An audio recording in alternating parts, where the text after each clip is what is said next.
Si on observe bien, si on regarde bien, on constate que le travail des femmes, que ce soit en Europe ou bien en Occident, est très récent. Les femmes ont commencé à travailler, moi je pense que les femmes ont commencé à travailler vers 1900, dans les années 1900. Pourquoi? Tout simplement parce que la première et la deuxième guerre mondiale, la première guerre mondiale 14-18, la deuxième guerre mondiale 39-47, c'est à partir de ce moment que les femmes ont commencé massivement à entrer dans le monde du travail parce que les hommes étant partis en guerre, il fallait bien soutenir l'économie. Les hommes étant partis en guerre, il fallait bien que l'économie continue à tourner, il fallait bien que les usines continuent à tourner, il fallait bien que les femmes remplacent les hommes, non seulement dans le monde du travail, mais aussi dans la cellule et la structure familiale. Il fallait bien que les femmes continuent à s'occuper de l'éducation des enfants, à faire brûler la marmite. Donc, les femmes ont commencé à entrer massivement dans le monde du travail. Ce qui fait donc que un monsieur qui gagne 5 000 francs à l'époque, quand sa femme entre dans le monde du travail, son patron, puisque avant que la femme n'entre dans le monde du travail, pourquoi le patron lui donnait 5 000 francs? Le patron lui donnait 5 000 francs parce qu'il estimait qu'il y a une seule personne qui travaille et que pour le bien-être du foyer, parce que le patron lui-même savait ce qui se passait chez lui. Lui-même savait que sa femme ne travaillait pas et que par solidarité masculine, on était encore dans une époque où les hommes étaient encore solidaires. On était encore à une époque où le bien commun avait encore un sens. On était encore à une époque où il y avait une république. Parce que c'est déjà quoi la république? La république, c'est le bien commun. C'est pas l'intérêt personnel, c'est pas des entreprises capitalistes, c'est pas le monde capitaliste, c'était le bien commun. Donc, l'homme se mettait à la place de son confrère. L'homme raisonnait et réfléchissait pour le bien des autres hommes en disant que tous les autres hommes travaillent. Et les femmes, il y avait une division de travail. Les femmes à la maison, les hommes au travail.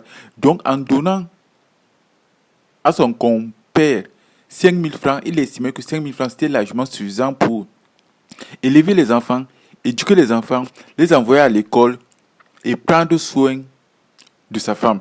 Donc, à partir du moment où la femme entre dans le monde du travail, donc il fallait bien que les salaires baissent. Donc, au lieu de donner 5 000 francs au monsieur, il ne donnait plus 5 000 francs, il donnait 3 500. Donc, il y a eu deux conséquences à la baisse des salaires. Soit la femme qui restait à la maison était obligée d'entrer dans le monde du travail et du travail, de faire en sorte que le niveau de vie reste constant. Il y a ceux qui se sont révoltés, qui ont dit non, qu'ils ne font pas des enfants pour que la femme laisse une tierce personne qui viendra à la maison les élever, les éduquer, les donner des valeurs, qu'ils préfèrent plutôt continuer à travailler pendant que la femme reste à la maison pour élever les enfants, pour éduquer les enfants.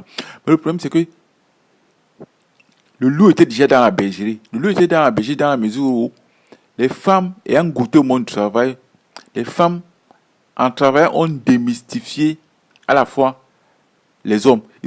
Elles ont démystifié la valeur masculine.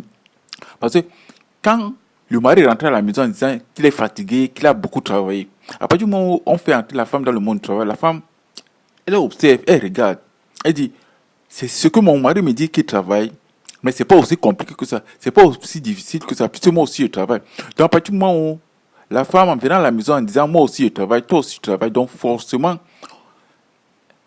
on avait des familles soudées, on avait des familles où tout se passait à peu près normalement. Donc on a introduit la concurrence entre hommes et femmes. Ce qui a déstructuré les familles, ce qui faisait en sorte que le mari travaillait, les femmes travaillaient. Il y avait les hommes qui sont révoltés face à cette situation. Ils ont décidé de ne pas travailler, de laisser leurs femmes à la maison.